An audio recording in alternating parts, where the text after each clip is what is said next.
Shalom, shalom, queridos hermanos, muy buenos días. Llegamos a la quinta porción o aliyá de la Parashá Saf. Y hoy vamos a analizar Levítico capítulo 8, versículos del 14 al 21. Y estamos viendo cómo se está llevando a cabo la consagración de Aarón y sus hijos ya para la función de sumo sacerdote y sacerdotes. Y en el versículo 14, la escritura nos dice que trajo el toro de la ofrenda por el pecado. Aarón y sus hijos pusieron las manos sobre la ofrenda del toro de la ofrenda por el pecado. Y esta ofrenda era una expresión de el pecado y la indignidad, como una confesión pública y solemne de los pecados de cada uno de Aarón y sus hijos. Es interesante ver que este acto registrado en estos versículos nos enseña cómo esta ofrenda era una expresión pública de que ellos eran pecadores, y entonces cómo al ellos poner las manos sobre el animal, esto simbolizaba la transferencia del pecado. El lavado de las manos a la puerta del tabernáculo era solo un aspecto de la limpieza simbólica del pecado. También tenía que haber un castigo para los culpables, y esto ocurría con el sacrificio por el pecado. Entonces, cuando Aarón y sus hijos, como acabamos de explicar, ponían sus manos sobre la cabeza del becerro, transferían simbólicamente sus pecados al becerro. Y la palabra hebrea significa más que colocar ligeramente la mano, presionar fuertemente sobre la cabeza del becerro. Venían cada uno y se apoyaban en la víctima, transfiriéndole su carga, lo que significaba la aceptación de su sustitución, su alegría de que el Eterno aceptara a esa víctima en su lugar. Cuando ponían sus manos sobre el becerro, hacían una confesión de pecados. Como estos antiguos sacerdotes, cada uno de nosotros como creyentes solo podemos ser consagrados al Eterno a través de un sacrificio. Nuestra consagración debería ser mayor porque fue hecha a través de un sacrificio mayor, el sacrificio de Yeshua, nuestro Mesías. Luego se nos enseña que Moisés toma la sangre, puso con su dedo sobre los cuernos del altar alrededor y purificó el altar. El altar era santificado con la sangre del sacrificio por el pecado, y lo mejor del animal era quemado para el Eterno. El resto era destruido, como analizamos ayer, fuera del campamento. Y el sacrificio por el pecado decía: hemos fallado en dar lo mejor de nosotros al Eterno. Este animal ahora da lo mejor para expiar nuestro fracaso. Y decidimos vivir ahora dando lo mejor, como este animal que muere en nuestro lugar. Es tremendo, hermanos. Luego vemos que se hacía el sacrificio del holocausto.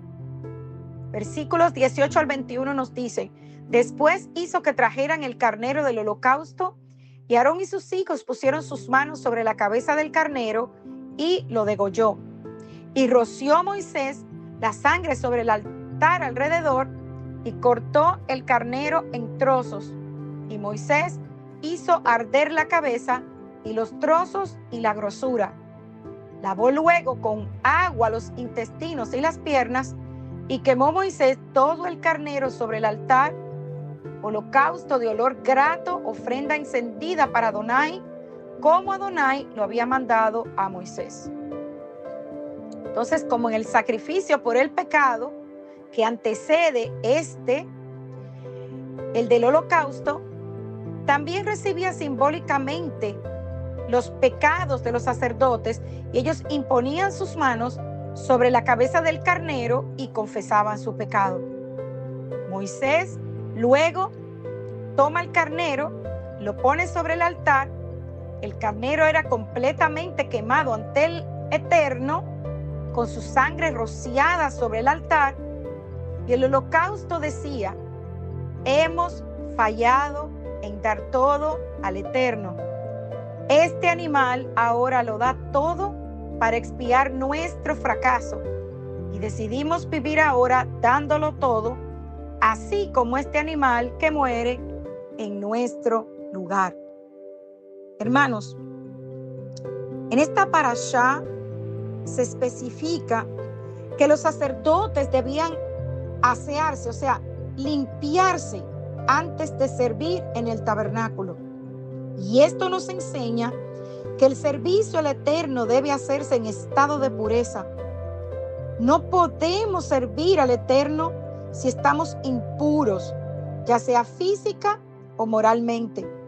Las vestimentas de los sacerdotes, además de que eran ropas especiales y de honor, también hacen alusión a nuestra pertenencia al pueblo y al ejército del Eterno. Es como un uniforme que usamos los que servimos al Eterno. Más específicamente, el tzitzit es la corona con el nombre del Eterno, y el tejelet, la vestimenta de color celeste, ese hilo azul que lleva el tzitzit. Los sacerdotes debían ser ungidos con aceite, y esto simboliza los que están en un estado elevado, ya que así se ungían a los reyes y a los profetas, y debían servir con buen rostro, de buena gana, y el aceite que era derramado sobre ellos hacía que la piel brillara. De las acciones que se debían hacer con las ofrendas, también nos insinúan, o sea, nos enseñan cómo debemos servir al Eterno. Y como acabamos de aprender, se debían apoyar ambas manos sobre la cabeza del animal, y de esto aprendemos que debemos estar dispuestos a someternos y recibir sobre nosotros el yugo divino. Yeshua dijo: tomad mi yugo, que es fácil y ligero de llevar. La sangre de la ofrenda era vertida sobre el altar, y de esto aprendemos la profundidad del pacto con el Eterno. Es un pacto de sangre, un compromiso desde lo más profundo de nuestro ser. Los sacerdotes eran salpicados con la sangre en el pulgar y en su oreja, y esto refleja la fidelidad y la obediencia para ser tal como el Eterno ordenó. El oído representa el escuchar, Shema, que es escuchar y obedecer, y el dedo representa nuestras acciones. El que pusieran la sangre en el dedo del pie significa nuestro caminar con el Eterno. Los sacerdotes debían estar dentro del santuario durante 7 días, y de aquí aprendemos la dedicación y constancia en el servicio al Eterno. Y fíjense que todo en el Eterno es ordenado, porque durante estos 7 días en donde se estaban consagrando los sacerdotes, Moisés estaba haciendo la labor de ellos para enseñarles lo que debían hacer. También es importante saber que el servicio al Eterno no necesariamente debe ser ostentoso. La cantidad no es lo importante. El Eterno ni siquiera exige lo máximo. Lo mínimo que nosotros podamos darle es importante para Él si lo hacemos con la intención correcta. No hacen falta animales grandes, sino que alcanza también con un puñado de harina y aún ese poco se ofrece, la mitad a la mañana y la otra a la tarde. Y esto nos enseña que lo importante para el Eterno no es la cantidad, sino el corazón del que lo entrega. En conclusión, amados hermanos, todos estos puntos nos enseñan cómo debemos estar delante del Eterno y en qué forma servirlo de la manera que Él estableció que debemos hacerlo, con pureza física y pureza moral, de buena gana, con gozo y con sometimiento exclusivo a Él, con un compromiso interior, con fidelidad, obediencia y dedicación constante, sin ostentar, pero con mucha entrega de corazón. Shalom, shalom.